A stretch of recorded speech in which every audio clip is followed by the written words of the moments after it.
Hey guys, tonight we begin with something a little less philosophical, but no less fascinating. The food served in Wild West saloons.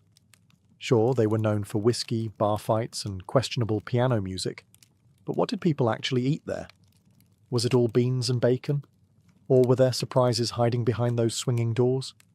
So before you get comfortable, take a moment to like the video and subscribe, but only if you genuinely enjoy what I do here.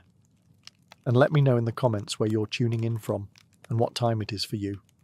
It's always fascinating to see who's joining us from around the world. Now, dim the lights, maybe turn on a fan for that soft background hum, and let's ease into tonight's journey together.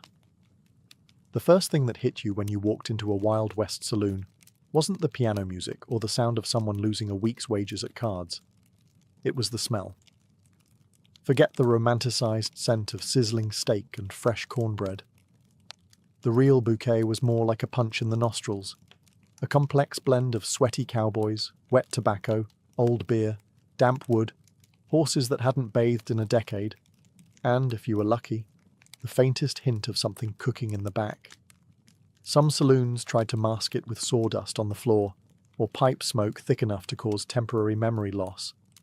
Others just embraced it.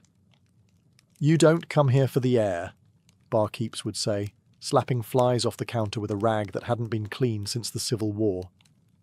And yet, somehow, there was always a kitchen.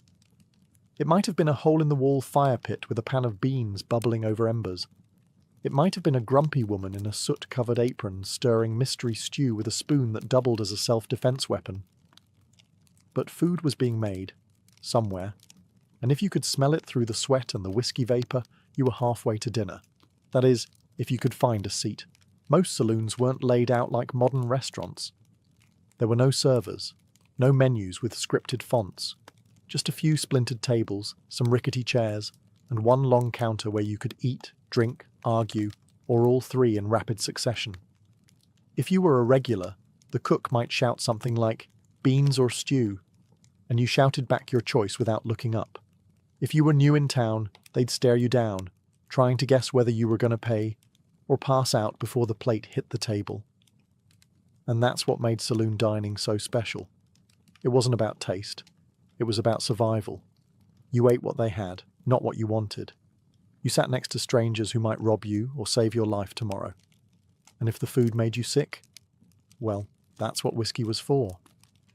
In the hierarchy of Wild West cuisine, beans sat squarely at the top, not because they were delicious, but because they were cheap, indestructible, and could survive an apocalypse, a gunfight, and a stampede without breaking a sweat. Pinto beans, black beans, navy beans, it didn't matter. If it was dry, vaguely edible, and could be boiled into submission, it ended up in the pot. Beans were the unsung heroes of saloon kitchens, served morning, noon, and night, often to men who hadn't seen a vegetable since they left Kansas. Preparation was simple. Step 1. Pour beans into a pot. Step 2. Boil them for 6 hours over a questionable fire. Step 3. Serve them with salt pork, a stale biscuit, and a look of mild apology. Some cooks tried to get fancy, adding lard, onions, or even chili powder if they were feeling ambitious. But most didn't bother. In the Wild West, flavor was considered a luxury, and seasoning was whatever blew in from the open window. Beans were hearty, filling, and predictable, 3 traits that cowboys respected more than gold.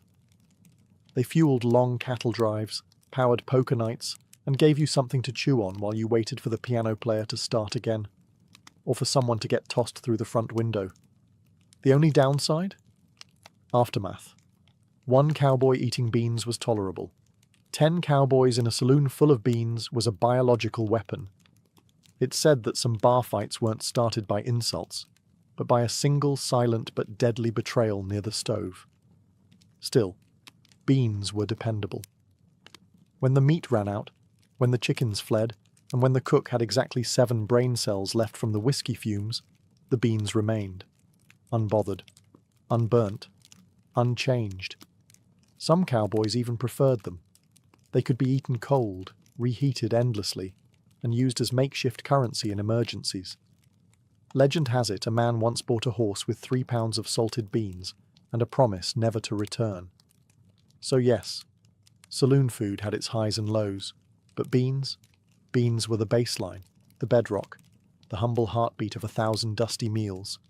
You didn't love them, you respected them, and sometimes that was enough. If beans were the soul of Wild West saloon cuisine, salt pork was its slightly greasier backbone, a slab of fat and meat so tough it could survive a thunderstorm, a bar brawl, and 6 months in a saddlebag without changing texture. Salt pork wasn't bacon, though cowboys loved to pretend it was. It was pork belly, heavily salted and often smoked, preserved in barrels with enough brine to season a small ocean. The salt kept it from rotting, and also, arguably, from being edible. Cooked right, salt pork was tolerable. Fried up in a hot skillet, served crispy and sizzling, it had flavour, grease, and that satisfying crunch that made you briefly forget the rest of your dinner came from a can. But cooked wrong, which happened often, it was like chewing a salted boot heel dipped in axle grease. Still, salt pork had its fans. It was easy to transport, hard to ruin, though many tried, and gave even the blandest pot of beans a salty punch of joy, or at least a reason to drink more whiskey. Cooks in saloons didn't waste a single bit. The fat used to fry everything from potatoes to biscuits. The rinds, tossed into stews or given to dogs, or to unlucky newcomers who didn't know the difference. One bite, and they'd learn real quick that the barkeep wasn't joking when he said, "Chew slow or choke proud." And yes, sometimes the pork was suspicious. A greenish tinge here, a questionable smell there. But in saloons, the motto wasn't, "Is it fresh?" It was more like, "Did it kill the last guy?" If not, you gave it a try. Salt pork was versatile too. It could be diced into beans, slapped on biscuits, fried alone, or gnawed at like jerky on long rides. Cowboys packed it like treasure, and saloon cooks leaned on it when the chickens ran off or the stew pot got too thin. It wasn't elegant, and it sure wasn't healthy. But in a world where you might ride 60 miles before your next hot meal, salt pork got the job done. And if you survived it, well, you were stronger for it. In the Wild West, stew was the great culinary equalizer, hot, vaguely meaty, and deeply suspicious. It was the one thing almost every saloon served, no matter how ramshackle the kitchen. Why? Because stew was the perfect cover story for whatever odds and ends the cook had lying around, or couldn't legally describe. The base was simple, a pot, a fire, and ambition. You started with water, maybe some beans or potatoes, and then you tossed in whatever hadn't walked away yet. Beef? Sure. Rabbit? Definitely. Squirrel? Yep. Rattlesnake? If it wasn't biting anymore, toss it in. One traveller once claimed he found a boot string in his bowl. He wasn't even mad. It was the most chewable part. Meat quality varied wildly. Some stews had tender chunks of beef from the local butcher. Others, well, they had meat, the kind you didn't ask about. If the cook looked nervous and the dog population had recently decreased, you just ate around the chewy bits and prayed. Vegetables, when available, were usually boiled into oblivion. Carrots became orange smudges. Onions disappeared completely. Potatoes held on the longest, but eventually surrendered. The result? A bubbling brown-grey slurry that smelled way better than it looked and tasted better than you'd expect, assuming enough salt. Spices were a luxury. Most stew got its kick from whatever was on the cook's hands or knife. If you got black pepper, you were in a fancy place. If you got chili powder, congratulations. Your sinuses were about to be cleared by force. But despite the mystery, stew was comfort food for the weary cowboy. It was hot, it was filling, and it could be stretched endlessly by just adding water. One pot might feed a dozen men, or be reheated 3 days in a row until it developed the consistency and personality of old glue. You didn't eat stew because it was delicious. You ate it because it was there, because it was warm, and because nothing else in town was edible, unless you liked chewing tobacco and regret. Just remember, never ask what's in it. Because in the Wild West, ignorance wasn't just bliss, it was dinner. Not every cowboy could afford a steak, but nearly every saloon had something bread-like to soak up the stew. That something usually came in one of two forms: soft, flaky biscuits that were heavenly when fresh, or hardtack, which was basically bread's undead cousin. Let's start with the biscuits. When done right, which was rare but magical, they were warm, buttery, and flaky enough to convince a man he'd stumbled into a proper kitchen. Cooks who could make good biscuits were local legends. Some claimed their secret was lard, others swore by buttermilk. A few probably just had lucky hands and low standards. These biscuits were best served alongside beans or stew, used to mop up whatever broth hadn't burned your tongue. They were often made in cast-iron pans, baked over open flames, and served with a suspicious chunk of butter or a splash of molasses if the place was fancy. And then there was hardtack, a slab of flour and water, baked until it could survive nuclear winter. Originally made for soldiers and sailors, it found its way west thanks to one simple fact: it never went bad. It also barely qualified as food. Eating hardtack required strategy. First, you'd inspect it for weevils, which wasn't a deal-breaker, just an added crunch. Then, you'd soak it in stew, coffee, or whiskey until it softened. This could take anywhere from 10 minutes to 2 presidential terms. Even after soaking, chewing hardtack was a commitment. You didn't just eat it, you grappled with it. Dentists probably made good money off cowboys who challenged a piece and lost. But here's the thing. Both biscuits and hardtack served their purpose. They were cheap. They were portable. They filled you up. And in a world where calories mattered more than cuisine, that was enough. So if you strolled into a dusty saloon and saw a plate of steaming biscuits, you counted your blessings. If they handed you a hardtack puck the size of your palm, well, at least it came with a story, and maybe a chipped tooth. If you think modern coffee is strong, try cowboy coffee. A brew so potent it didn't just wake you up, it stared back and dared you to blink. Coffee in the Wild West was less about taste and more about survival. It wasn't roasted by origin, filtered through fancy gadgets, or topped with oat milk foam art. It was ground roughly, or not at all, dumped into a kettle, and boiled until the liquid turned black and sentient. The standard recipe went like this.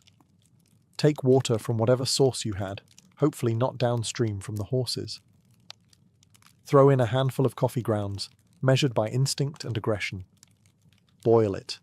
Hard. Don't strain it. Don't question it. Just pour and pray. The result? A thick, dark concoction that smelled like burnt dreams and tasted like vengeance. It wasn't uncommon for the last sip to contain more grounds than liquid, which meant cowboys got both caffeine and fibre in one heroic gulp. And yet, they loved it. Coffee kept you warm on cold desert mornings. It kept you awake through night watches. It masked hangovers and helped digest questionable stew. It was fuel, comfort, and punishment, all in one tin cup.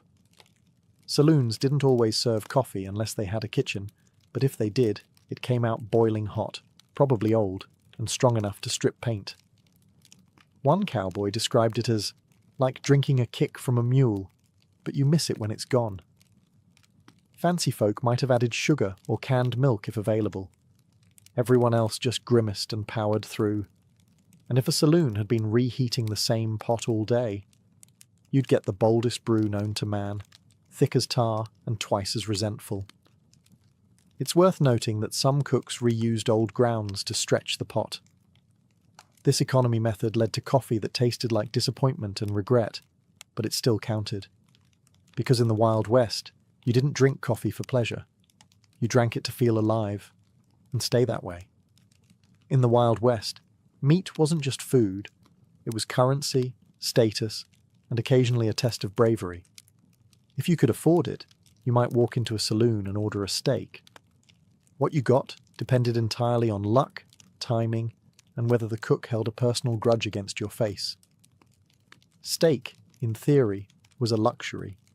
In reality, it was often a tough, overcooked slab of beef that had been fried in a pan with lard, scorched into obedience, and served with exactly zero garnish.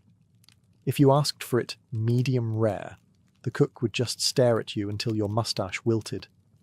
When fresh beef wasn't available, and let's be honest, it usually wasn't, saloons turned to other options: dried jerky, salted buffalo, occasionally venison, or even wild boar, if someone had gotten lucky on a hunt. And by lucky, we mean managed to hit it and drag it back before the buzzards did. In mining towns or far-flung settlements, meat got more creative: squirrel stew, rattlesnake roast jackrabbit with seasoning. If it had legs and didn't belong to a customer's horse, it was fair game. Sometimes you were served meat, and no one told you what it was.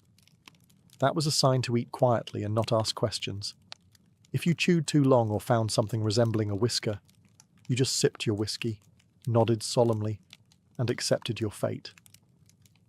There was also the risk of age. Some meats had been hanging around long enough to earn names. Cooks would slice off the bad parts, drown the rest in gravy, and tell you it was well-aged. If your plate twitched when you poked it, you were entitled to one raised eyebrow and nothing more. Still, when the meat was fresh and the cook wasn't drunk, you might get a real meal. A sizzling slab of beef, a fried egg on top, and maybe a biscuit on the side.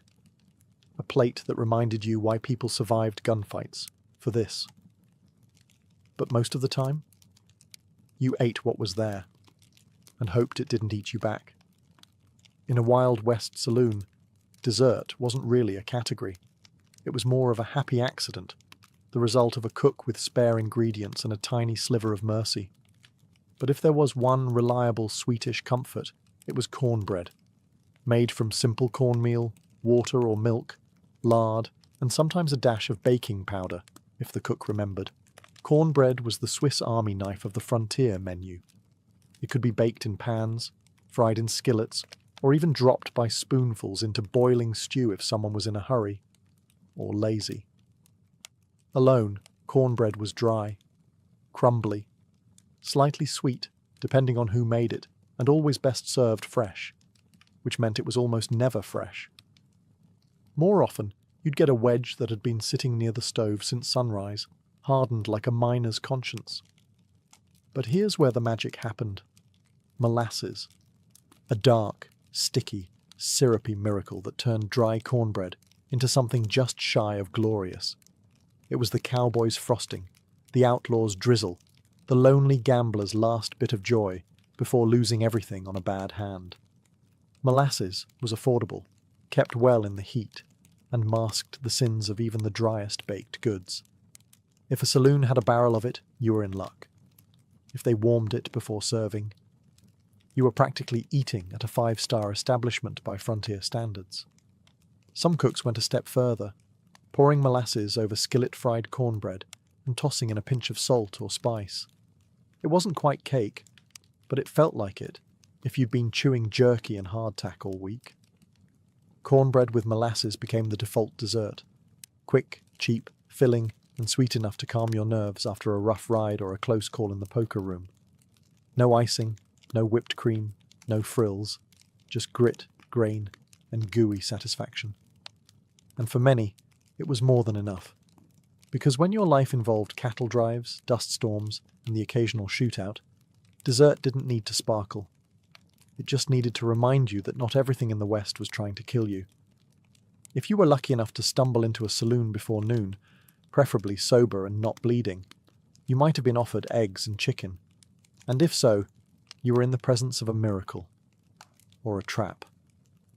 Let's start with the eggs. Fresh eggs in the Wild West were gold. Not actual gold, but nearly as rare and equally fragile. Chickens weren't raised for fun. They were cranky, prone to wandering, and occasionally stolen, eaten, or lost to foxes. If a saloon had eggs on hand, they either had their own chickens, a local supplier, or a secret smuggling operation from the next town over. What kind of eggs were they? Hopefully chicken, possibly duck, maybe something else. You learned not to ask. You ordered eggs, and what you got depended entirely on the cook's mood and the egg's age. Some were scrambled to disguise colour, others were fried until the yolks turned to leather. And if it wobbled when it hit your plate, that was a sign from the universe to order whiskey instead. As for chicken, it was on the menu, but not often.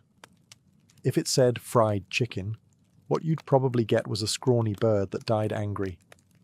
Tough, bony, and fried in lard until the flavour tapped out, chicken wasn't always worth the chewing. But it was meat, it was hot, and it wasn't beans again, so folks ate it gratefully. You might get a drumstick the size of your thumb, or a whole quarter roasted on an open flame. You might also get a feather in your gravy, and that was just part of the charm. Breakfast offerings of eggs and chicken were a status symbol for saloons. They said, "We have food that didn't come from a can or a barrel." If the eggs were warm and the chicken wasn't dry, you'd tell your buddies for weeks. And if it gave you food poisoning, well, that was just the West reminding you who was in charge. Still, there was something hopeful about ordering eggs. They meant morning, they meant survival, and just maybe, they meant you'd live to drink again by nightfall. In a Wild West saloon, pie was more than just dessert. It was a statement. If you saw a pie sitting on the bar, steam rising, crust golden, scent of apples wafting through the smoke and whiskey, you knew this saloon meant business. You also knew that someone in the kitchen had put in real effort, which was practically a love letter in a land of bean slop and overcooked pork. Now, don't get ahead of yourself. Pie in the Wild West wasn't a perfect lattice-topped pastry with farm-fresh fruit. It was a rough, rustic affair, uneven crusts, fillings made from canned or dried fruit, and usually served lukewarm at best. Whipped cream, not unless a cow followed you into town.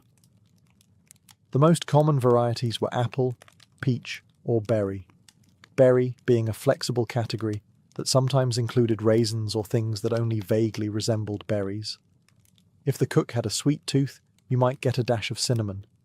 If not, you got crust, sugar, and optimism. Still, pie was a rare treat. Most cowboys hadn't seen one since they left home, and saloons knew that offering pie gave them a competitive edge.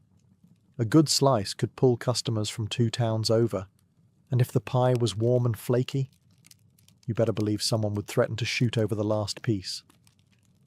There are recorded stories, and a few exaggerated legends, of poker games that ended in gunfire over dessert disputes. You took the last slice was as valid an offence as cheating at cards. In a world where men had been stabbed over spilled whiskey, pie was practically sacred. Of course, not all pies were created equal. Some were mostly crust, some were experimental.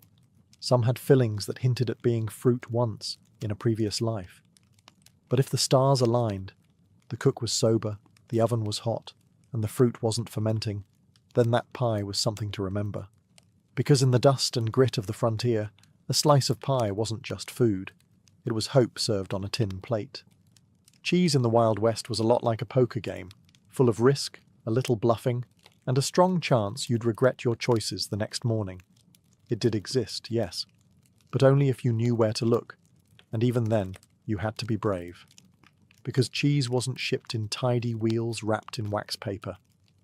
It was made locally, often by someone who once read about dairy fermentation while drunk.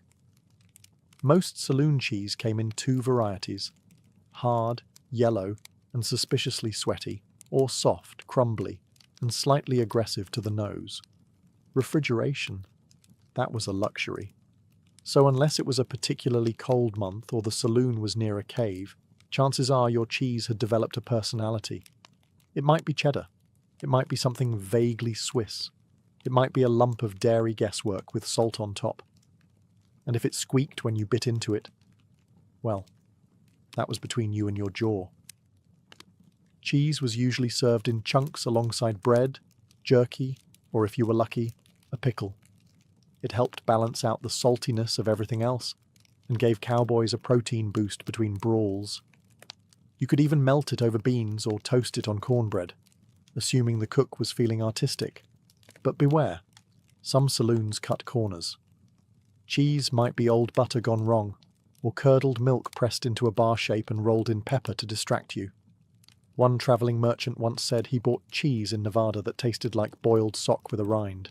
He still ate the whole thing, because even bad cheese was still cheese. And in the Wild West, a saloon that offered any cheese at all stood out.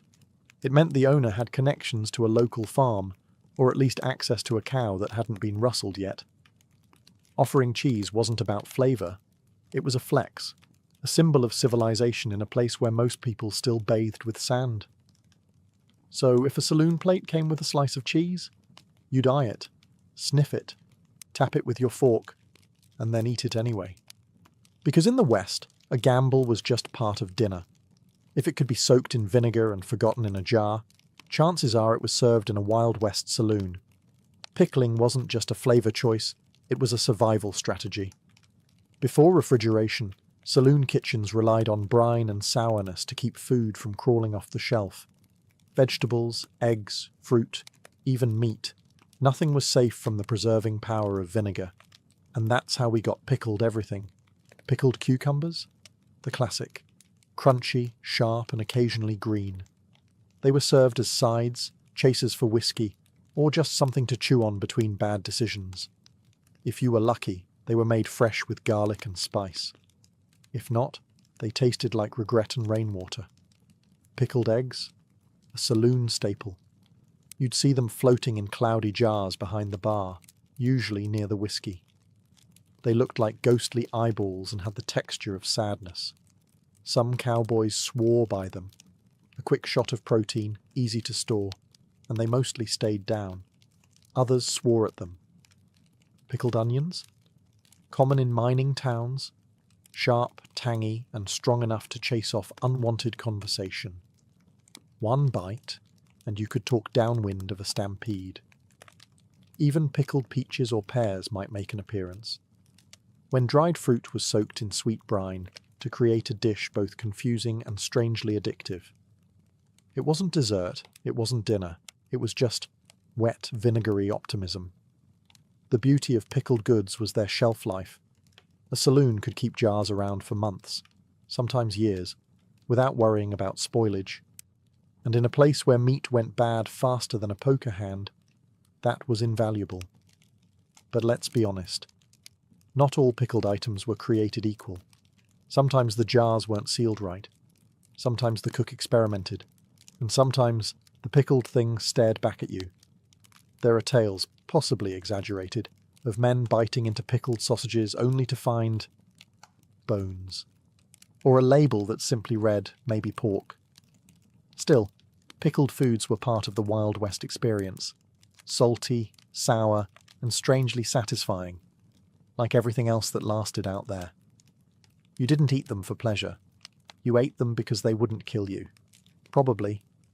When food was scarce, the kitchen was closed, or the stew looked like it still had a pulse.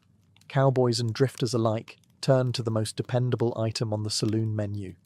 Whiskey. It was always available. It required no preparation.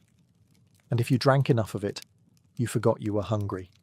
Or that you'd just eaten a bowl of squirrel mystery meat. Whiskey in the Wild West wasn't aged in oak barrels or curated by connoisseurs.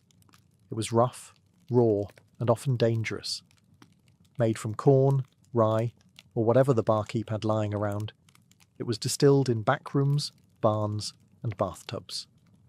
The result was a beverage that could clean wounds, strip paint, and fuel a fistfight.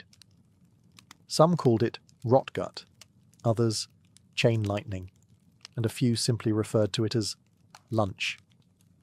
When beans were burnt and bread was mouldy, men drank their calories, one burning shot at a time. Saloon whiskey wasn't just a drink, it was a survival tool. It helped numb the pain of trail dust, heartbreak, broken ribs, and highly questionable stew. One shot before a duel, 2 shots after, and maybe 3 more while you waited to see if your bullet wound was serious. It was common for saloons to serve whiskey specials, which came with a side of beans or a biscuit, not for flavour, but to keep you upright.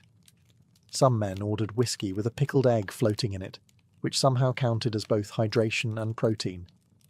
And of course, whiskey was social glue.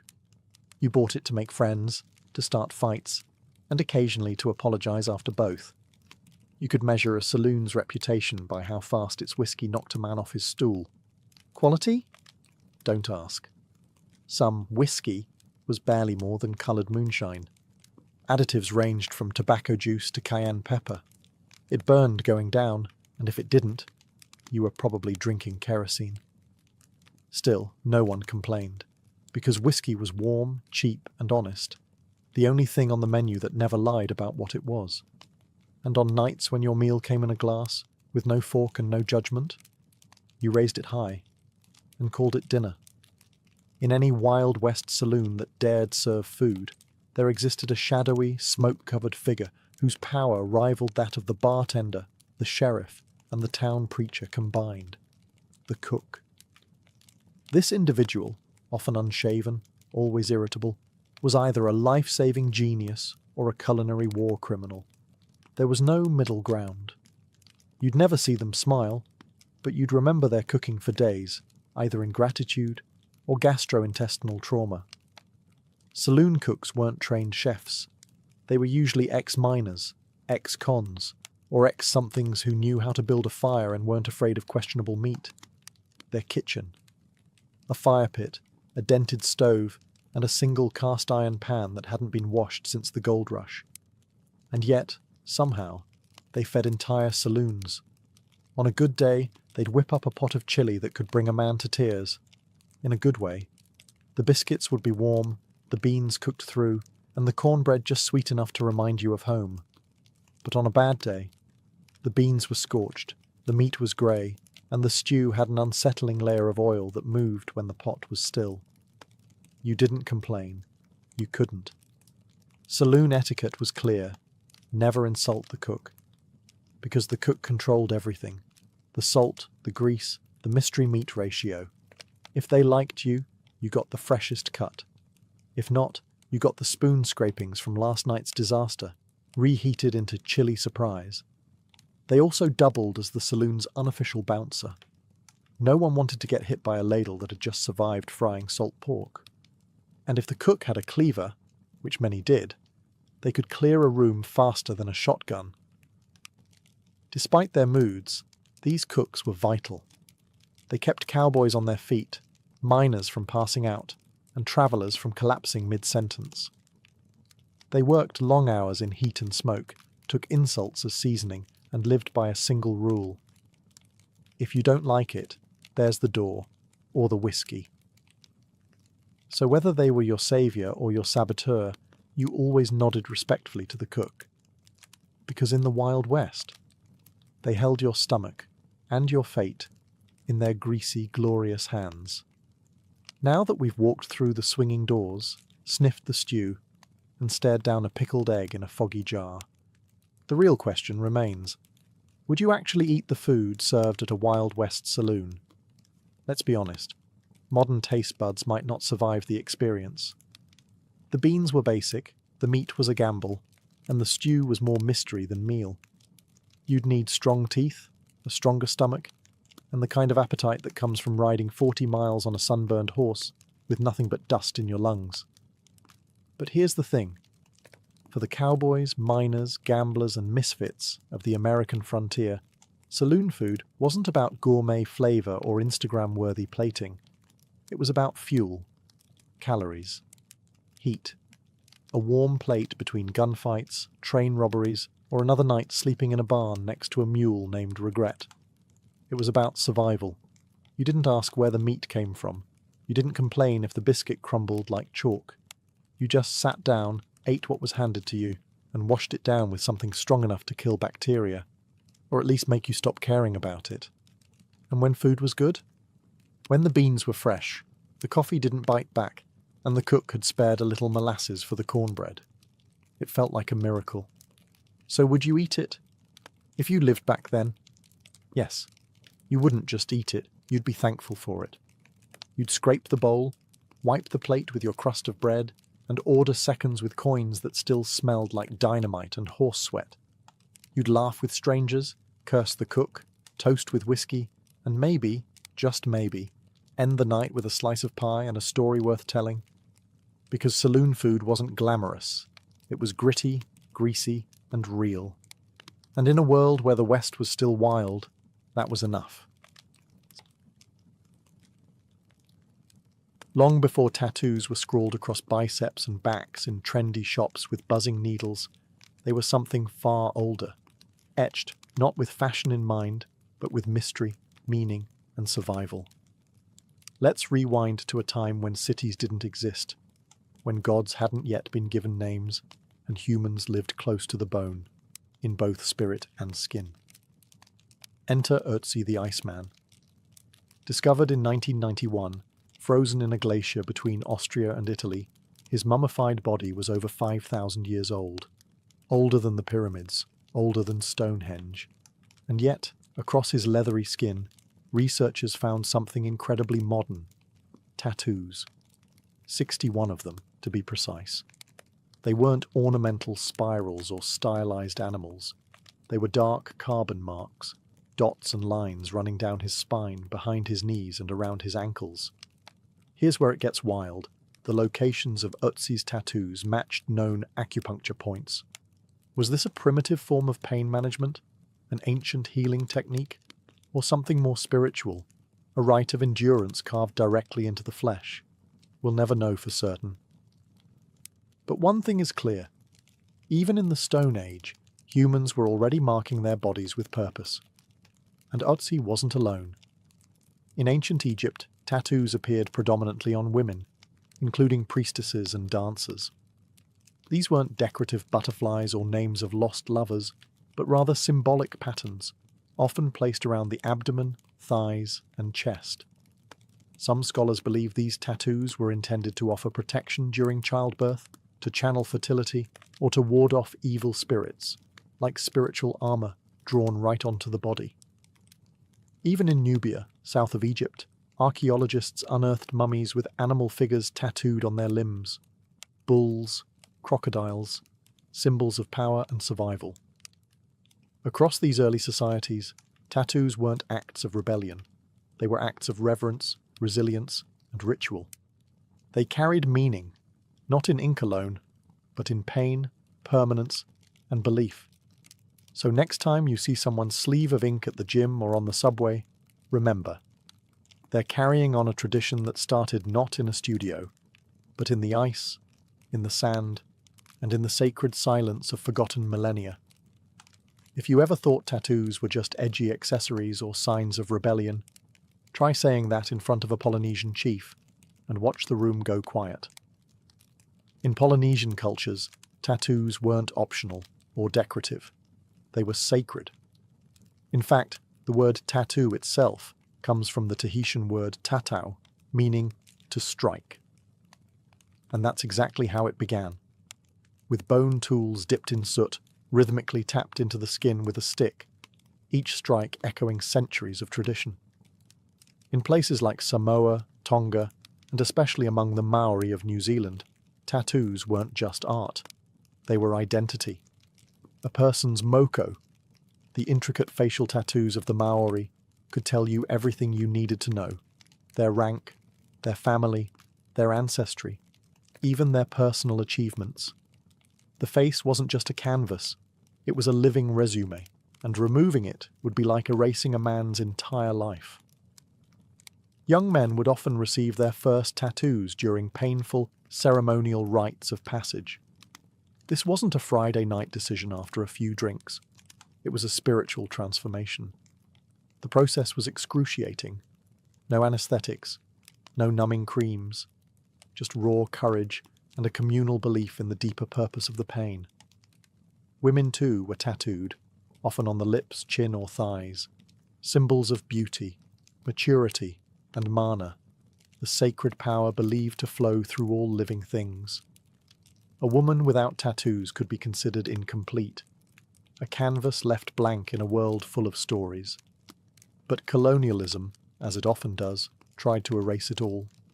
Missionaries arrived with scissors, soap, and shame. They saw the tattoos as primitive, pagan, and unchristian. In some areas, traditional tattooing was outlawed, forcing it underground, like a sacred language spoken only in whispers. Still, the ink endured. Today, Many Polynesians are reclaiming their tattoo heritage with pride. The ancient tools have returned, the designs have resurfaced, and across the Pacific you can hear the sound of tattoo once again, not just as an art form, but as an act of cultural survival. These weren't just marks on the skin. They were, and still are, declarations of spirit, blood, and belonging.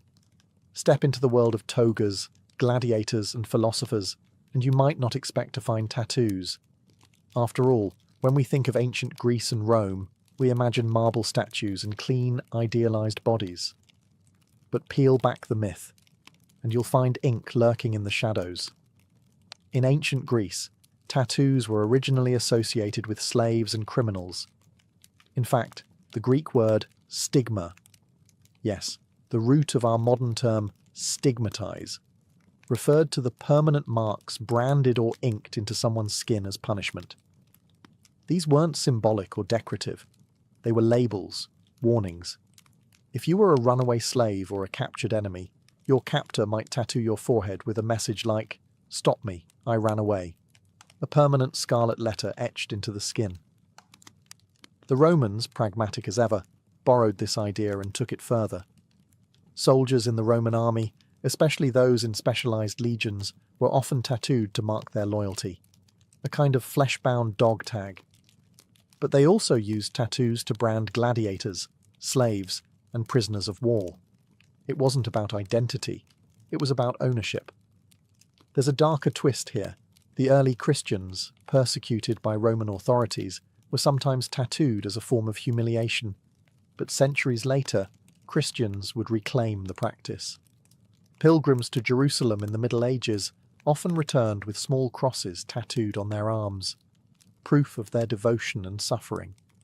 What began as a tool of punishment morphed into a badge of faith. Interestingly, in later Roman times, Emperor Constantine, the same ruler who legalized Christianity, banned tattooing on the face. Not because it was cruel, but because the face, he declared, was made in God's image and shouldn't be defiled. The irony? Bodies were still fair game. Unlike in Polynesia, where tattoos elevated someone's social standing, in the Greco-Roman world, they often lowered it. Tattoos marked you as an outsider, a sinner, a slave. But they also told a story. Not always one you wanted, but one you carried forever. In these empires of law, conquest, and spectacle, tattoos weren't about self-expression. They were branding, sometimes literally, tools of control, punishment, and power. And like all marks of oppression, they would eventually be reclaimed. While the West branded its slaves and criminals, the East took a more spiritual, symbolic approach to body art, where tattoos could be both sacred protection and social paradox. Let's begin in India. Though India is more famous for Mendi, the temporary henna art applied during weddings and festivals, the country also has a long history of permanent tattoos. Among tribal communities like the Baiga, Gondi, and Santhal, tattoos were considered both ornamental and protective. A woman might be tattooed with symbols of fertility, strength, or religious devotion. Not on a whim, but as part of a deeply rooted tradition passed from grandmother to granddaughter. These tattoos weren't just for beauty. They were seen as jewelry for the soul, something no thief could steal and no poverty could take away. Meanwhile, in Japan, the story was more complicated. In the early days, during the Jomon period, tattoos might have had spiritual significance, possibly used to mark status or ward off evil spirits. But by the time Japan entered its more structured eras, particularly during the Edo period, tattooing took on a whole new life. First, it became punishment. Criminals were tattooed on the face or arm with marks indicating their crime and region, permanently branding them as untrustworthy. Imagine walking into a village and everyone instantly knowing your sins just by reading your skin. But then something fascinating happened. A counterculture emerged. Outcasts, including firemen, laborers, and later members of the Yakuza, adopted tattoos not as shame, but as honor. They created elaborate full-body designs called irizumi, often depicting dragons, tigers, and mythological figures. These were masterpieces, carved into the flesh over hundreds of painful hours. Each design told a story, a personal legend inked beneath society's judgment. At the same time, Buddhist pilgrims in Southeast Asia developed sakyant tattoos, geometric designs and Pali scriptures believed to offer protection, strength, and spiritual blessings. These were administered by monks using sharpened bamboo or steel rods, and always accompanied by chants and prayer. In the East, tattoos could be holy or taboo, sacred or criminal. It all depended on who wore them and why. But one thing was certain. In these cultures, skin was never silent. It spoke of power, punishment, prayer, and pride. As the Roman Empire gave way to the rise of Christianity, the tattoo needle, once a symbol of identity or punishment, began to vanish from the Western world. Why? Because in the eyes of the Church, the body was no longer just flesh. It was a temple. And temples apparently weren't meant to be scribbled on. The early Christians had a complex relationship with tattoos. On one hand, some groups adopted tattoos as declarations of faith. Pilgrims traveling to Jerusalem would have small crosses tattooed on their wrists to signify their devotion, a permanent spiritual passport. These were symbols of endurance and survival, proof they had made the sacred journey and lived to tell the tale. But that was the exception, not the rule. By the early Middle Ages, the dominant message coming from religious authorities was clear. Marking the body was a pagan practice, and pagan meant sinful. The Bible, specifically Leviticus 19:28, was often cited, "You shall not make any cuttings in your flesh for the dead, nor tattoo any marks upon you. I am the Lord." That single line was enough to bury an entire art form across much of medieval Europe. Tattoos became synonymous with heathenism, witchcraft, and heresy, not something you wanted associated with your name during the Inquisition. In monasteries and Christian kingdoms, tattooing virtually disappeared, reduced to whispers and superstition. But even in this era of suppression, the ink never truly dried. In the far reaches of the Byzantine Empire, some Christian sects still practiced religious tattooing, small crosses etched onto hands and arms, often to protect against Islamic enslavement. In Ethiopia, Coptic Christians maintained tattoo traditions as well, marking young believers with sacred symbols as part of spiritual rituals. And among Crusaders, the knights who marched to the Holy Land, tattoos made a quiet return. Some etched small crosses on their bodies, not just as spiritual protection, but so that, if they died in battle, they could be buried as Christians, their faith visible even in death. So while the medieval West tried to erase the art of tattooing, it never quite succeeded. The ink hid in monasteries, pilgrim trails, and desert churches, waiting patiently, like a buried relic, for its time to rise again. As the age of exploration dawned, and wooden ships began slicing through unknown oceans, tattoos found a brand new canvas: sailors. And these weren't royal court artists or tribal shamans. These were rough men, calloused by salt and superstition, who began decorating their bodies with anchors, mermaids, and crucifixes. But how did tattoos return to Europe after centuries in exile? Enter the 18th century voyages of Captain James Cook.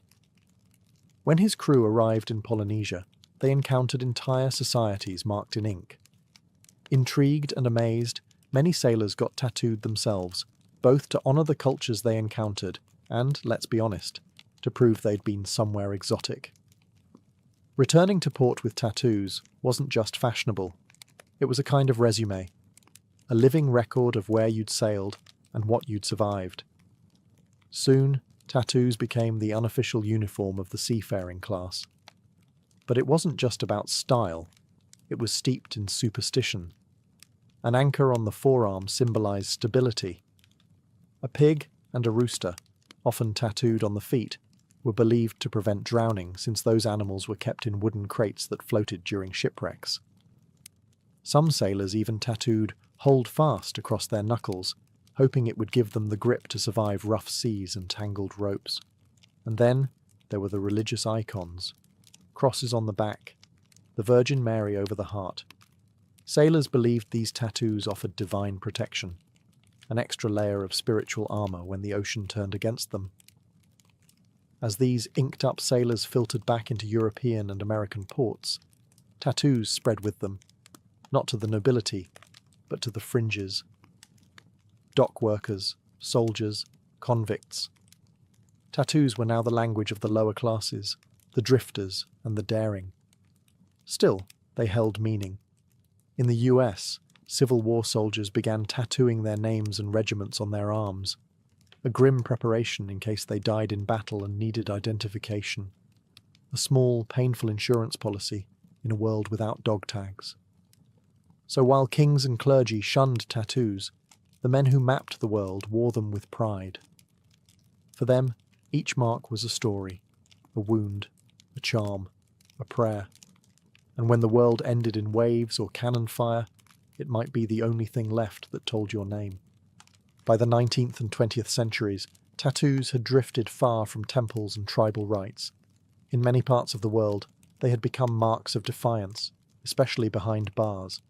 Prisons gave tattoos a new language, a gritty, coded one, spoken in needles, razors, and improvised ink. Let's start in Russia.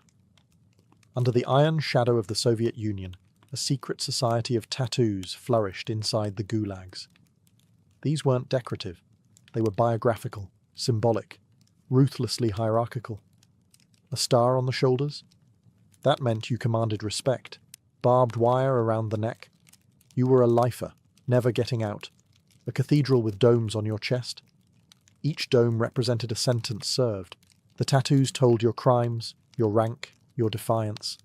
But break the code, or wear a symbol you hadn't earned, and you might find it carved off, forcibly, with a knife.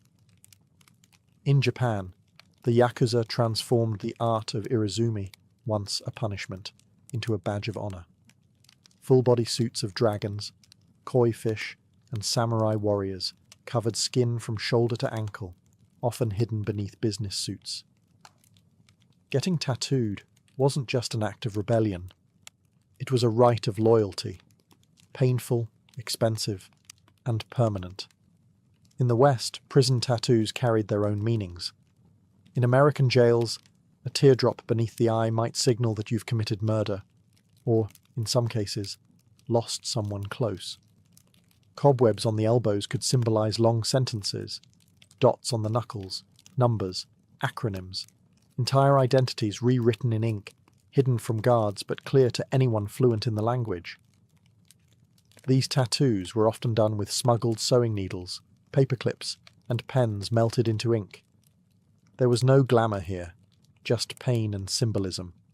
For many inmates, it was less about art and more about identity. Proof that you belonged, or a warning that you didn't. Outside prison walls, these tattoos carried a heavy stigma. They marked you as dangerous, untouchable, beyond redemption. But for the men and women who wore them, the ink was often the only constant, the only part of themselves they owned in a system built to strip everything else away. Tattoos in prison weren't fashion, they were survival. By the time the 20th century hit full stride, tattoos had gone from sacred symbols and outlaw code to mainstream rebellion. If the church once saw tattoos as marks of sin, modern society started to see them as symbols of freedom, and occasionally of a very specific kind of cool. In the early 1900s, you could still catch tattooed performers in circus sideshows, tattooed ladies, and illustrated men who charged admission to show off their fully inked skin. People gasped. They stared. It was taboo wrapped in spectacle. But something began to shift around the middle of the century. Soldiers returning from World War II brought back simple tattoos. Anchors, eagles, hearts with "Mom" scrawled inside, as personal emblems of pain, patriotism, or survival. These tattoos weren't for show. They were keepsakes, burned into the skin as reminders of the things they'd seen and the brothers they'd lost. Then came the counterculture. In the 1960s and 70s, tattoos began breaking out of their blue-collar roots and onto the bodies of rock stars, bikers, and beat poets. Janis Joplin had a bracelet tattooed on her wrist. The Hells Angels wore ink like a badge of honor. The act of getting a tattoo, still a bit frowned upon by polite society, became an act of rebellion. A way to say, I don't care what you think. And tattoo parlors? They were no longer hidden dens in seedy alleyways. They started to go legit. Artists like Lyle Tuttle, who famously inked Cher and the Rolling Stones, turned the needle into a brush. Suddenly, tattoos weren't just symbols. They were statements. Personal, political, powerful. But the stigma didn't vanish overnight. Even into the 1990s and early 2000s, having visible tattoos could keep you from getting hired. No visible tattoos was printed right into many job applications. Ink still whispered of crime, deviance, or recklessness, especially for women, whose tattooed bodies were policed more harshly. And yet, the tide was turning. Tattoo TV shows emerged. Celebrities embraced full sleeves. Tattoo conventions popped up everywhere. The art form was no longer a subculture. It was culture. From rebellion to runway, tattoos had finally re-entered the mainstream. But they never forgot their roots. In a world where everything from our voices to our memories lives in the cloud, you'd think something as analog as a tattoo might be left behind. But instead, tattoos have entered a renaissance, not just surviving the digital age, but evolving with it. Today, tattoos are more than ink and skin. They're powered by apps, augmented by tech, and designed with machines that would make 19th century sailors weep. Some artists now use AI to generate hyper-detailed designs. Others work with machines that print ink with surgical precision. And then there's the rise of smart tattoos, experimental patches embedded with sensors, capable of tracking vitals, controlling devices, or even lighting up with LED ink. It's not science fiction. It's already being tested in labs. But even without the tech, tattoos are booming. What was once taboo is now celebrated across professions, genders, and cultures. Doctors have full sleeves. Teachers wear wristbands of ink. CEOs stroll into boardrooms with elaborate back pieces hidden beneath suits. Social media has democratized the art form. A tattoo in Seoul can go viral in Seattle. Artists build global audiences overnight, and customers can book a session with the tap of a phone. And yet, the meaning behind tattoos hasn't disappeared. If anything, it's become more personal.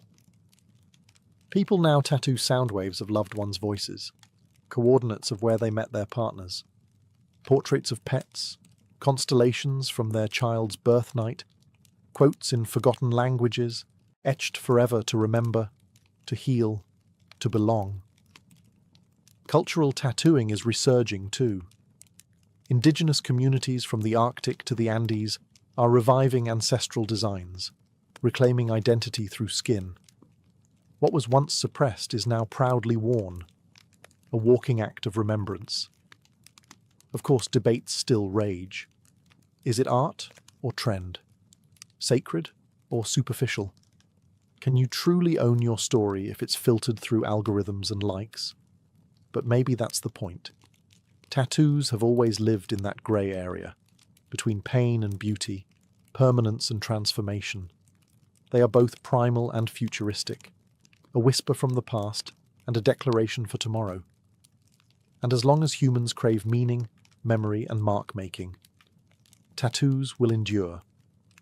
Beneath the surface, ink will always speak, even when words cannot.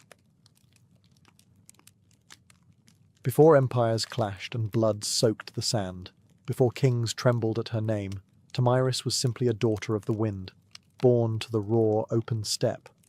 The land she came from was not gilded in marble or echoing with philosophy. It was brutal, free, and endlessly vast. This was the world of the Massagete, fierce nomadic horse archers who rode like spirits of the plains, their lives shaped by survival, honor, and war. We know little of Tomyris's childhood, but we can imagine the rhythm of it. She would have learned to ride before she could run, to shoot before she could speak in full sentences. Among the Massagete, Girls were not caged in tents or veiled by silence. They trained beside the boys, rode with the warriors, and grew up with iron in their blood. To lead, one had to bleed. And Tomyris, even as a young woman, bled for her people. Her tribe worshipped the sun and sky, lived off their herds, and buried their dead with weapons, ready for battle in the afterlife. They had no cities, no golden temples, but they had pride. And when enemies approached, they met them not with prayers, but with arrows. Tomyris likely came to power after the death of her husband, who may have ruled the tribe before her. But what's certain is that when the moment came, she didn't inherit leadership. She seized it. In a time when most women were considered property, Tomyris commanded an army. She negotiated with kings. She dared to speak as an equal. And if they didn't listen, she made them. She was more than a queen. She was Shahmat, the steppes' checkmate, a war chief in bronze and leather who would soon face the greatest empire on earth. But power, especially for a woman, never comes without consequence. As Tomyris began to solidify her rule, whispers grew louder. Across the mountains to the south, a king was watching. His name was Cyrus the Great, and he wanted more. The stage was set. The steppe wind howled. And Tomyris, daughter of warriors, would soon ride into legend. While Tomyris reigned over the open steppes, far to the south, a different kind of power was rising. Structured, imperial, relentless. Cyrus the Great, founder of the Achaemenid Empire, had already conquered Lydia in the west and Babylon in the south. His banners flew over deserts, mountains, and cities where languages changed every few days' ride. But Cyrus wasn't done.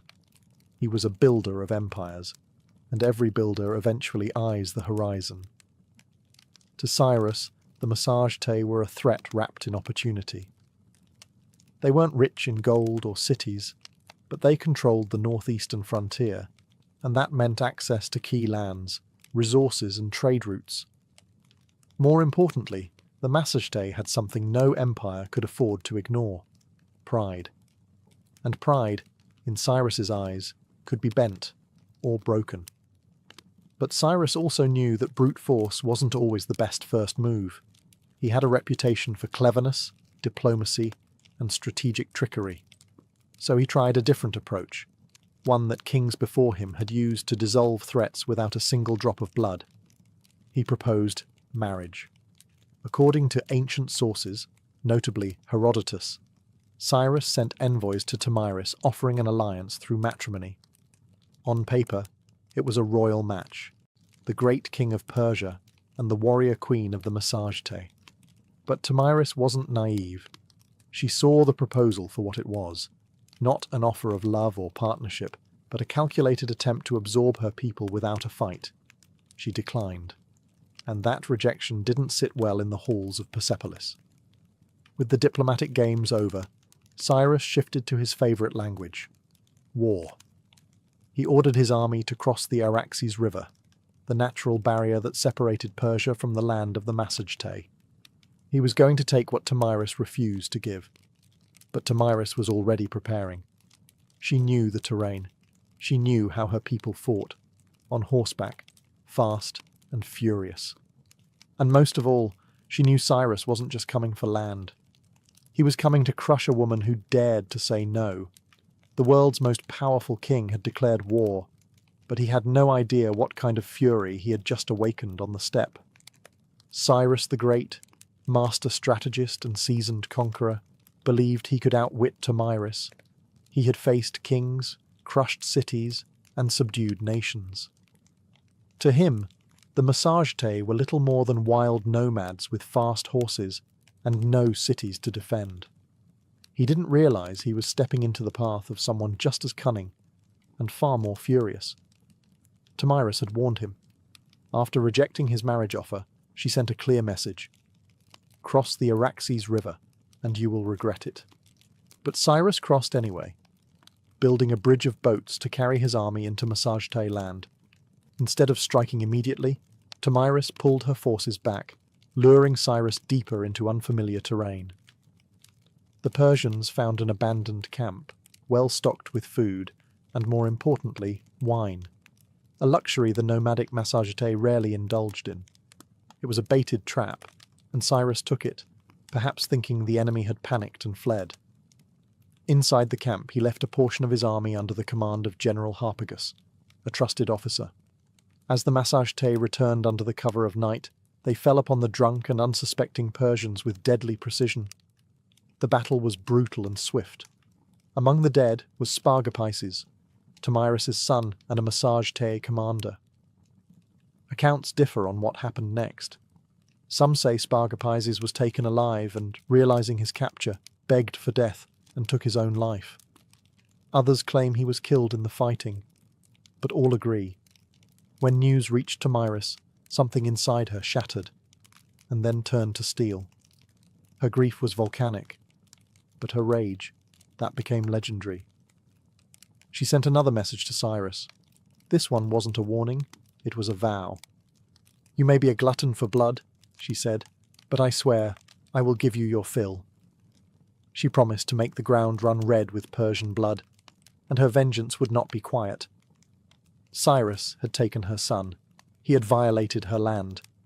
Now he would meet not the queen of the Massagete, but the mother of a slain warrior, and the last face he would ever see. The next battle would not be a skirmish. It would be an execution. The sun rose over the plains like a blade, sharp and blinding. Tomyris stood at the head of her army, no longer just a queen, but a storm given form. Her warriors, hardened by the nomadic life, painted their faces with ash and rage. This wasn't about politics anymore. This was about blood. Cyrus, for all his might, had underestimated the Massagete. He assumed they would fight like the tribes he had conquered before, chaotic, uncoordinated, easy to crush. But Tomyris had spent her life among warriors. She understood how to strike. Not blindly, but with precision. She rallied her forces for a full-scale assault on the Persian invaders. And this time, she wasn't holding back. The location of the final battle is lost to history, swallowed by the vastness of the steppe. But what's clear is that Tomyris launched a ferocious counterattack. Her cavalry swept across the plains like a tide of knives. They fired arrows from horseback, closed in with axes, and fought like people with nothing left to lose. The Persians, battle-hardened, disciplined, and experienced, weren't expecting this level of organized fury. Tomyris didn't just lead her troops, she fought beside them. Her presence on the battlefield ignited her warriors like wildfire. Every strike was driven by vengeance. Every charge was an answer to her son's death. Cyrus tried to hold the line, but it shattered. The Persians were routed. Many died where they stood. Others fled into the endless grasslands, only to be hunted down. And Cyrus the Great, the man who had conquered Babylon, Lydia, and nearly the known world, fell in the chaos. Whether he was slain in combat or captured and executed depends on the version told. But either way, he died on Tomyris' terms. What came next is infamous. According to Herodotus, Tomyris found Cyrus's body on the battlefield, ordered his head severed, and then, in a final act of symbolic revenge, submerged it in a wineskin filled with human blood. "Drink your fill," she said, "of the blood you thirsted for." Was it historical fact or poetic embellishment? Maybe both. But it didn't matter. The message was eternal. Tomyris was not to be conquered. When the dust settled and the grass drank deep the blood of empire, Tomyris stood victorious. A warrior queen who had done what no king or army before her could. She brought Cyrus the Great to his end. News of the defeat sent shockwaves across the ancient world. The mighty Achaemenid Empire, thought to be unstoppable, had been humiliated by a woman from the steppes. The Persians did their best to downplay the loss, but the death of their founder couldn't be ignored. Cyrus's body was eventually returned and buried with honor in the royal tomb at Pasargadae. Yet the stain of his final defeat would linger like a wound on the empire's legacy. For Tomyris and the Massagetei, however, the victory was more than revenge. It was a declaration. They had defended their sovereignty not just with weapons, but with dignity. Tomyris had stood up to the world's most powerful ruler, and she hadn't just survived, she had triumphed. And then she vanished from history. No records survive detailing her later years, her death, or any successors she may have appointed. It's as if, after taking her vengeance, Tomyris simply rode back into the horizon and allowed the wind to carry her legend forward. In the centuries that followed, historians, poets, and chroniclers would try to fill in the blanks, turning her into a symbol as much as a woman. To the Persians, her name was a bitter reminder. To the Greeks, she was a paradox, a barbarian who displayed more nobility than many kings. And to the peoples of Central Asia, Tomyris became folklore, a ghostly queen who rides through the steppe, fierce and unbending, with a sword that remembers. Her legacy would inspire countless depictions across cultures. Medieval manuscripts portrayed her in regal armour. Renaissance paintings imagined her towering over Cyrus's corpse. In every age, she became what people needed: a mother avenger, a wild queen, a lesson in hubris, or a symbol of feminine power. But one truth cuts through the myth. She changed history. Tomyris didn't inherit a throne. She forged it in fire and fury. And for one brief, unforgettable moment, the Steppe Queen proved that not all empires rise. Some fall to the hooves of warriors who ride with vengeance in their hearts. Much of what we know about Tomyris comes not from local Massagetei records. They left no stone tablets or royal archives, but from the pen of a Greek, Herodotus, often called the father of history. Writing a century after her time, he immortalized Tomyris in his histories, casting her as a warrior queen of astonishing resolve and terrifying vengeance. But Herodotus wasn't simply reporting facts. He was weaving a story, one part chronicle, one part morality tale. To him and his Greek audience, Tomyris represented the ultimate reversal of imperial arrogance. Cyrus the Great, a man who had conquered half the known world, fell not to a vast army or a rival king, but to a woman who fought not for glory, but for her child. Her victory was almost mythic, and Herodotus treated it as such. He even detailed her grisly revenge: the wineskin of blood, the severed head of Cyrus, and her damning words, "Drink your fill." But was it true? Modern historians debate this endlessly. Some argue that Herodotus exaggerated or even invented parts of the tale, using Tomyris as a narrative tool to humble the Persian Empire, which, at the time of his writing, was still a looming force over the Greek world. Others believe that while the blood wineskin episode might be symbolic, the core event, Cyrus's death at the hands of Tomyris, likely did happen. There's also the question of bias. Herodotus, for all his insight, often filtered foreign cultures through a Greek lens. He portrayed the Massagetei as wild and free, yet noble, an exotic mirror to Greek ideals of honour and liberty. Tomyris, in that frame, wasn't just a barbarian. She was a moral counterweight to Persian ambition. Still, even if details blurred over time, Herodotus succeeded in one thing. He ensured Tomyris would not be forgotten. Because of him, she became more than a historical footnote. She entered the realm of legend, where facts soften but impact sharpens. And in that space between myth and memory, Tomyris's story found a strange kind of immortality. In a world dominated by kings and conquerors, Herodotus left us a queen who refused to kneel, and left her enemies bleeding in the sand. Though she may have slain one of the ancient world's most iconic emperors, Tomyris never ruled an empire herself. She didn't build cities of stone or inscribe edicts on golden tablets. Her people, the Massagetei, were nomads, living not by walls, but by the rhythms of the land, the sky, and the horse. This meant that Tomyris's legacy was never institutionalized. There were no marble busts or royal coins bearing her likeness, no archives to immortalize her decrees. Instead, her story passed on as stories do on the steppe, through firelight, song, and the whispered awe of warriors. The Massagetæ were one of many powerful tribes of the Central Asian steppes. Their cousins included the Scythians, the Saka, and the Dahai, all expert horse archers who roamed the lands between the Caspian Sea and the borders of ancient China. These tribes were feared by empires for their mobility, unpredictability, and ferocity in battle. Tomyris, as a female leader among them, was rare, but not entirely unique. Steppe culture, unlike many sedentary civilizations, allowed women far greater freedoms. Women rode, hunted, fought, and even led.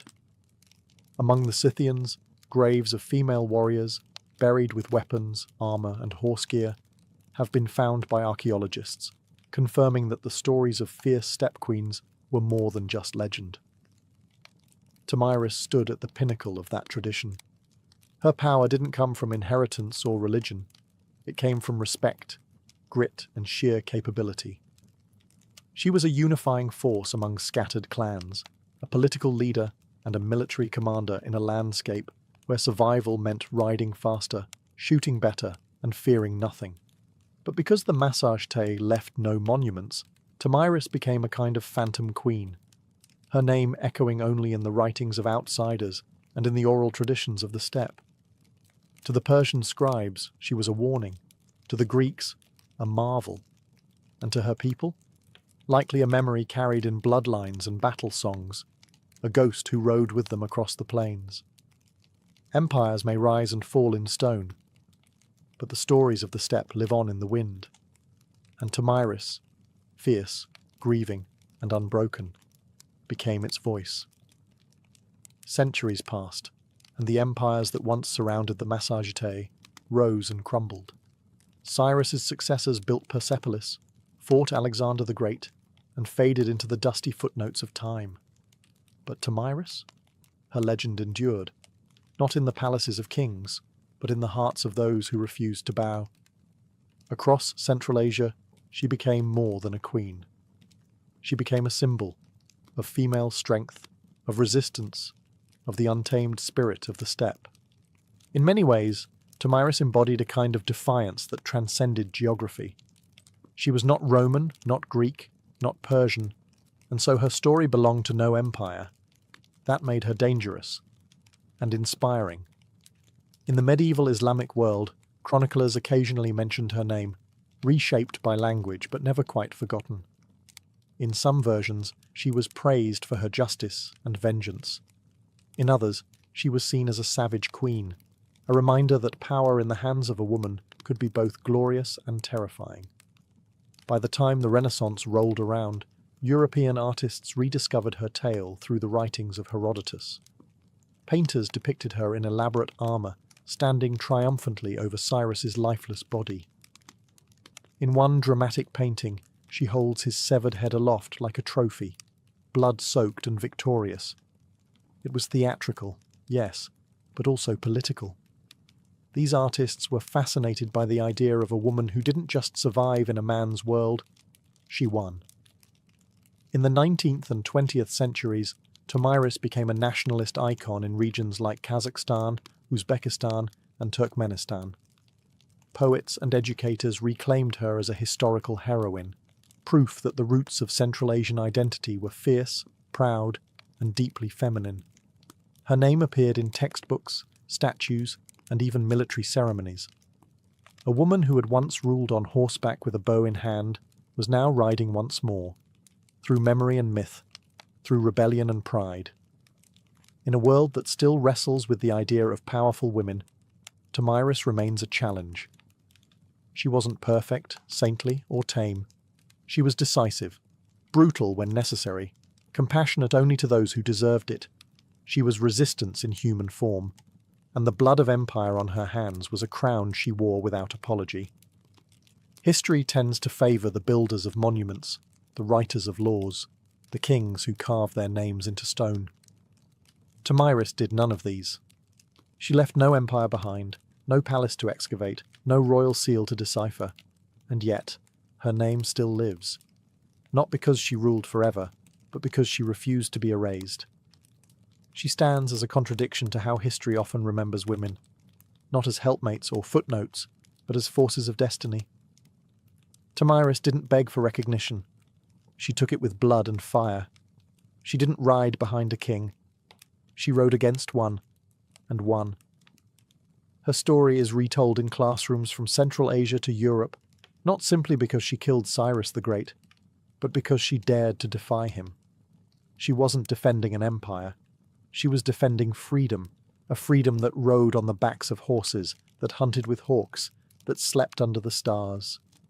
A freedom that could not be neatly drawn on a map. Today, her statues rise from Kazakhstan's capital cities, and her face adorns coins and textbooks. To modern Central Asians, she is a mother of nations, a link to a pre-Islamic, pre-Soviet, proudly nomadic past, a reminder that their identity wasn't born in submission, but in the cry of battle and the gallop of horses. In a world still divided by power, by gender, by memory, Tomyris is a beacon, not just because she killed a great king, but because she taught us something even greater. That dignity is not given, it is seized. That sometimes leadership looks like a mother grieving her son and refusing to let the killer walk away. We often wonder why some names survive while others vanish. Tomyris survived because she was unforgettable. Because in a time when women were expected to disappear into the tents of men, she rose, blade in hand, fury in heart, and carved her story into the flesh of history. Empires fall, statues crumble, but legends ride. And somewhere, in the whispering winds of the steppe, a queen still gallops, unbroken, undefeated, and utterly unforgettable. Long before encryption keys and surveillance cameras, there was a simpler concern. How do I keep my stuff safe from nosy neighbours, wandering animals, and ambitious thieves? As human society shifted from nomadic bands to settled civilizations, possessions accumulated. And with possessions came problems: envy, theft, and the need to secure. The instinct to protect what we value is ancient, primal even. Once humans began storing food, tools, or sacred items in permanent dwellings or temples, they had to find a way to keep others out. But how do you guard something when you can't stand watch forever? The answer: invent a mechanism to do it for you. The earliest known attempt at mechanical security dates back to ancient Egypt, roughly 4,000 years ago. And what's astonishing is not just that they had locks, it's that the basic principle behind their invention still exists today. The Egyptian wooden pin lock was a marvel of early engineering. It used a wooden bolt fitted with a set of holes and wooden pegs. When the correct key, often a large wooden tool with corresponding pins, was inserted, the pegs lifted, allowing the bolt to slide open. Remove the key, and gravity dropped the pins back into place, sealing the door. This wasn't a novelty. These locks were used on storage rooms, tombs, and even temple gates. They were installed vertically, often on the inside of doors, to make tampering harder. While they may seem primitive by today's standards, the brilliance of these early systems lies in their underlying logic. They weren't merely barriers, they were puzzles. And like all good puzzles, they challenged the uninvited. What's more, these locks reveal something deeper about the people who made them. They didn't just fear theft, they anticipated it. They thought ahead. They invested time and skill in protecting things that mattered. And in doing so, they laid the groundwork for an entire field of human innovation: security. So the next time you lock your front door, remember, you're not just turning a deadbolt. You're continuing a tradition started by ancient hands, driven by a timeless truth. Some things are worth guarding. The Egyptian wooden pin lock wasn't just the world's first known lock. It was also the ancestor of nearly every pin tumbler mechanism used today.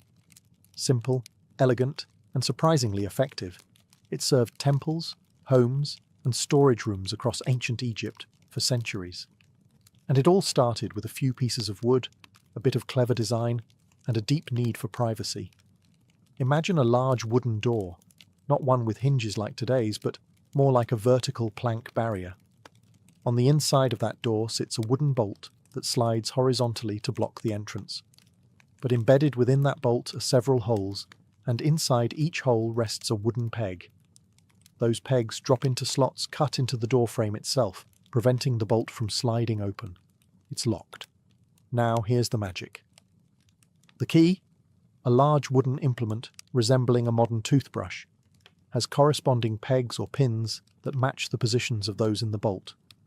Insert the key into the bolt, and the pins inside are pushed up just enough to clear the frame slots.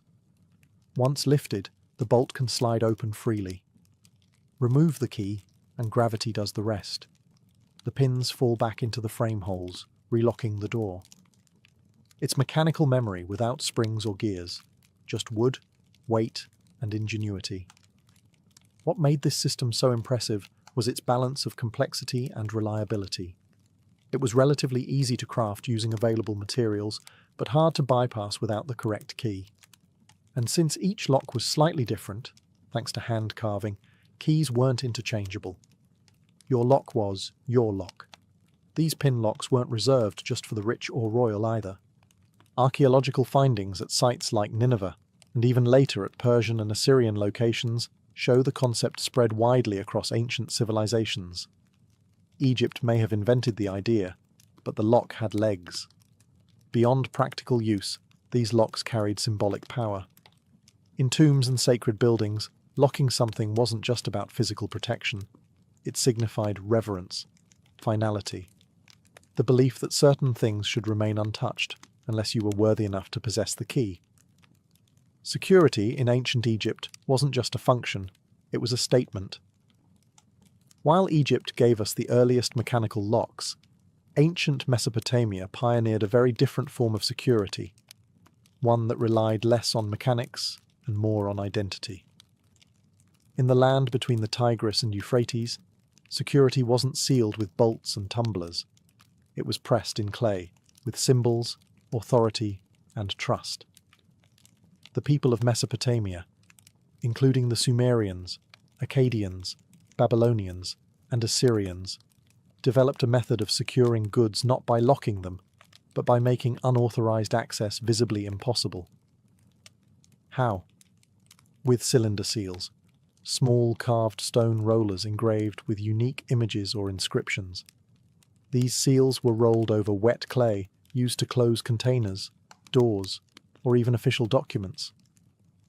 Think of it as an ancient combination of a signature, a wax seal, and a barcode. Once impressed into the clay, the seal left behind a continuous pattern that could not be duplicated easily. If someone tampered with the seal, opened the container, broke the door latch, or unwrapped the tablet, it was obvious. The broken clay told on them. This approach was both simple and profound. In a world without padlocks or alarms, it focused on deterrence through visibility. The seal didn't stop you from opening something. It told the world that you had. High-ranking officials, merchants, and priests all had their own personalized cylinder seals, often passed down through generations. These seals carried such prestige that some people were even buried with them, as status symbols and tools of the afterlife. But Mesopotamian security wasn't just about clay. They also secured temple treasuries and granaries using rope bindings that could only be removed by cutting, often tied with elaborate knots or seals that would clearly show tampering. The idea was always the same: make the risk of exposure more terrifying than the reward of theft. This concept of security as accountability, of linking access to a person's identity and social status, would echo for millennia. Even today, we log in with usernames, verify with signatures, and rely on records more than locks. In Mesopotamia, to protect something wasn't just to keep it hidden. It was to publicly proclaim who had the right to touch it. As ancient Greek city-states rose in wealth and complexity, so too did their need for personal security. From treasuries in temples to coin-filled storerooms and private homes, the Greeks faced the same age-old challenge. How do you keep things safe when you can't always be there to guard them. Surprisingly, the Greeks were slower than their Egyptian and Mesopotamian neighbours in developing mechanical locks. Instead, they leaned heavily on trust, social norms, and physical barriers, sometimes reinforced by surprisingly clever, though rudimentary, devices. One such innovation was the bar and pin lock, used mostly for doors and chests. It consisted of a horizontal bar placed across a door on the inside, with a hole through which a key could be inserted from the outside to lift the bar. These keys were often large, flat iron rods, shaped like the letter F or P. They weren't the most discreet. In fact, some were almost as long as a forearm. Carrying one around made it quite obvious that you had something to protect. But Greek keys and locks weren't just functional. They also held cultural significance. Being entrusted with a key symbolized authority and responsibility. In Homer's Odyssey, Penelope is described as holding the key to Odysseus's storeroom, a symbol of her power within the household. However, Greek locks had limitations. They were often crude, easily forced, and dependent on physical size more than subtlety. What truly kept valuables secure was often a combination of concealment, guards, and communal expectations. In temples and state treasuries, rooms were sealed with rope and wax, with the city-state holding multiple keys, requiring several officials to be present to open a sacred store. Even homes were designed with layered access, multiple rooms, limited entry points, and gates that could be barred from within. Wealthy homes might employ slaves or hired guards to watch over valuables, adding a human layer of protection to the relatively simple mechanical devices. While the Greeks admired cleverness, metis, the cunning intelligence, they didn't yet channel it into lock-making the way later civilizations would. Still, they laid the cultural groundwork. Keys as symbols of status, access as a matter of trust, and security as a balance between strength and social control. If the Egyptians gave us the concept of the pin lock, and the Greeks wove trust into tradition, it was the Romans who truly elevated lock-making into a practical art. With their metallurgical skill, obsession with order, and vast bureaucracy, the Romans brought precision, portability, and innovation to ancient security. And their ideas still echo through modern locks today. Roman locks were primarily made of bronze and iron, allowing for much greater durability and smaller, more intricate designs than their wooden predecessors. They adopted the Egyptian pin-tumbler principle, but miniaturized it, refined it, and in some cases, completely reinvented it. Roman locksmiths created warded locks, which used internal obstacles, or wards, that only allowed a properly shaped key to rotate and unlock the mechanism. This meant that simply inserting any tool wouldn't work. The key had to match the internal layout.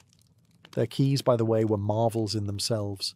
Made from iron or bronze, Roman keys came in all sizes, from large, staff-like keys used for city gates to finely crafted ring keys, worn on the finger like jewellery. These ring keys didn't just look elegant. They served a functional purpose, offering constant access to locked boxes or cabinets without the need to carry bulky tools. It was status and utility, wrapped in metal. But the real genius came with Roman puzzle locks, complex mechanisms hidden inside ornate boxes, where pressing the wrong latch or turning the wrong angle wouldn't just fail. It might trap the lock tighter. These were used not only for securing valuables, but for hiding documents, religious relics, or even poison, a favourite trick in Roman political circles. Romans also institutionalized lock usage. Banks, granaries, merchant chests, and military storerooms all used locks. Doors had metal plates, gates had locking bars, and even slaves might be locked in with iron collars that had keys only their masters held. To the Romans, a lock wasn't just a tool, it was a statement. It declared ownership, authority, and exclusion. And it gave rise to the idea that a truly civilized society needed more than just walls to protect it. It needed systems. While the West was forging intricate metal locks, ancient China took a path that blended practicality with philosophy. Chinese engineers, ever pragmatic, developed locking systems that were simple, durable, and often symbolic, where the design of a lock didn't just protect an object, but carried deeper meaning. The most common form of ancient Chinese lock was the sliding bolt lock, a mechanism made primarily from bronze or iron. These locks typically consisted of a hollow metal case housing a sliding bolt secured by spring-loaded tumblers. Insert the right key, usually a flat, ridged metal stick, and the tumblers would align, allowing the bolt to slide and the lock to open. Sound familiar? It should. The core principle behind the modern pin tumbler lock was already alive in Han Dynasty China as early as 200 BCE. Unlike Roman locks, which often featured external keyholes and decorative flair, Chinese locks were compact, discreet, and portable. Many were used to secure chests, gates, jewelry boxes, and doors, and the emphasis was on function, not just form. But Chinese locks were more than mechanical devices.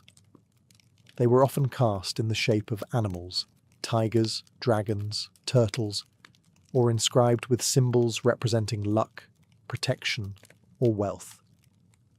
A lock shaped like a fish might be placed on a money box, symbolizing abundance. A dragon lock on a door wasn't just for security. It warned intruders that a powerful force guarded what lay beyond. Locks also played ceremonial roles. During weddings, love locks were sometimes used to bind symbolic boxes or chests, representing the couple's bond. The key would be handed over as part of the marriage ritual, a gesture of trust and commitment. Some locks, particularly puzzle locks, were designed to confuse thieves. They had hidden mechanisms, false keyholes, or required a specific sequence of movements to open, not because they were necessarily harder to break, but because they bought time. In ancient times, delay could be the difference between a foiled theft and a successful one. Ultimately, Chinese security culture wasn't built around brute denial of access, but rather harmony between utility, symbolism, and clever design. In that blend of form and function, they developed a quiet legacy, one that continues in subtle locks and symbolic rituals to this day. In ancient India, security was less about brute force and more about clever concealment, symbolic barriers, and layered protection, blending spirituality with ingenuity. Indian locks weren't just meant to keep people out. They were designed to confuse, mislead, and warn, often integrating secret latches, false compartments, or symbolic inscriptions to elevate security into an almost philosophical practice. One of the standout features of Indian lockmaking was the use of deception. Puzzle locks and trick mechanisms became common in temples and treasure chests, not to prevent brute force entry entirely, but to make it complicated enough to discourage it. Some locks required multiple actions.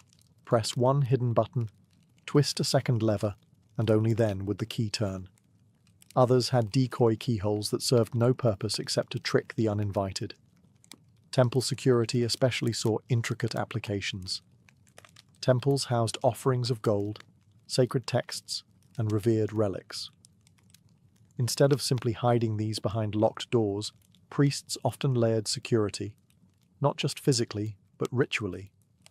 A storage area might be sealed with wax, knotted rope, and a stamped clay emblem, each bearing spiritual weight. Breaking that seal wasn't just a crime, it was considered a sacrilege. Locks themselves were frequently engraved with religious imagery. Elephants, lotus flowers, deities, and protective mantras. These were not only meant to intimidate the superstitious, but also to imbue the object with symbolic armor. To touch such a lock without permission was, in many cases, an affront to the gods themselves. In Indian royal courts and merchant caravans, small portable locks were used to secure scrolls, trade boxes, and private doors. These were often crafted from iron or brass, built to be both light and durable. Key design was highly individualized, sometimes so unique that a single artisan was responsible for both the lock and its matching key, ensuring absolute security through obscurity. And like elsewhere in Asia, locks sometimes carried ceremonial roles. In marriage rituals or inheritance rites, the unlocking of a sealed chest represented not just access to material wealth, but the transfer of trust, legacy, and duty. For ancient India, the best lock didn't merely block. It puzzled, it protected, and it whispered, "Only the rightful may pass."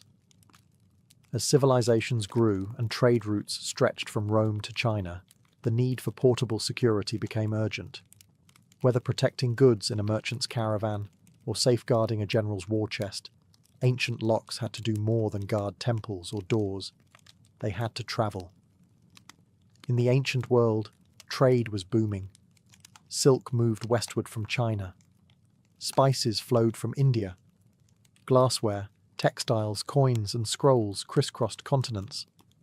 But with prosperity came risk. Bandits lurked on roads, dishonest porters pilfered goods, and long-distance travel meant that valuables changed hands, often without their owner present. The solution? Locks that were compact, durable, and hard to tamper with. Roman merchants often used small iron padlocks to secure chests, saddlebags, and warehouse doors. These locks had spring-loaded mechanisms and ring keys, robust enough to resist casual theft but light enough for travel. They were found from Britain to Syria, buried in ruins or rusted shut in shipwrecks. Their widespread presence speaks to a universal concern: protecting mobile wealth. Chinese traders and officials used portable sliding locks, often made of bronze, attached to chests or carts. Some were cleverly disguised, appearing ornamental or embedded within the box itself, and often featured engraved symbols or inscriptions marking ownership. If someone broke the lock, it was not only obvious. It could be prosecuted as both a crime and a dishonor. Nomadic peoples across Central Asia also developed leather and metal clasp systems, where metal rings and latches could be tied or locked over tent flaps, horse packs, and weapon cases. While these systems were less complex, they emphasized speed and visibility. A traveler would immediately know if their goods had been touched. And on the battlefield? Locks were often used on weapon caches, treasury wagons, and command tents. In war, controlling access was crucial, not just to resources but to information. Scrolls and maps were sometimes sealed in locked boxes, often with multi-key systems, requiring more than one officer to open them, an early version of two-factor authorization. Across cultures, one thing remained consistent. The more mobile the world became, the more ingenious locks had to be. The road brought opportunity, but it also brought risk, and ancient travelers met it not just with swords, but with keys. When we twist a key in a door today or tap a code into a lock screen, we rarely think of the thousands of years of quiet ingenuity behind that simple motion. But every click, latch, and password is part of a story that began in the dust of Egyptian temples, in the bronze workshops of Rome, and along the silent trade routes that stitched the ancient world together. The legacy of ancient locks is not just mechanical, it's psychological.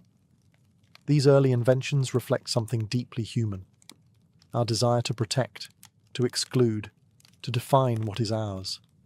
Whether it was a wooden bolt in Thebes, a ring key in Pompeii, or a puzzle lock in Chang'an, the concept was the same: to create a boundary that only the rightful person could cross.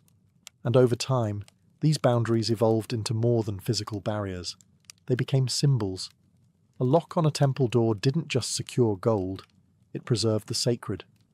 A seal on a scroll didn't just hide knowledge, it marked power. Even today we use locks to mark trust: a locked diary, a wedding chest, a secure vault. The mechanism may be more advanced, but the meaning is the same. In many ways, the most remarkable thing about ancient security is how little has changed. Modern pin-tumbler locks still mirror Egyptian designs.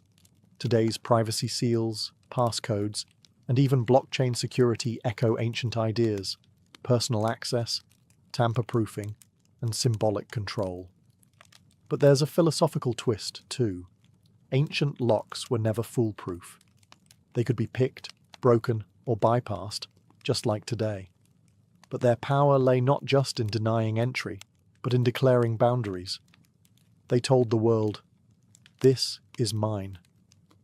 You do not have permission." And that psychological line, more than any mechanical part, is the essence of security. From tombs to trade routes, from temples to homes, locks have always been about more than theft prevention. They're about control, identity, secrecy, and sometimes survival.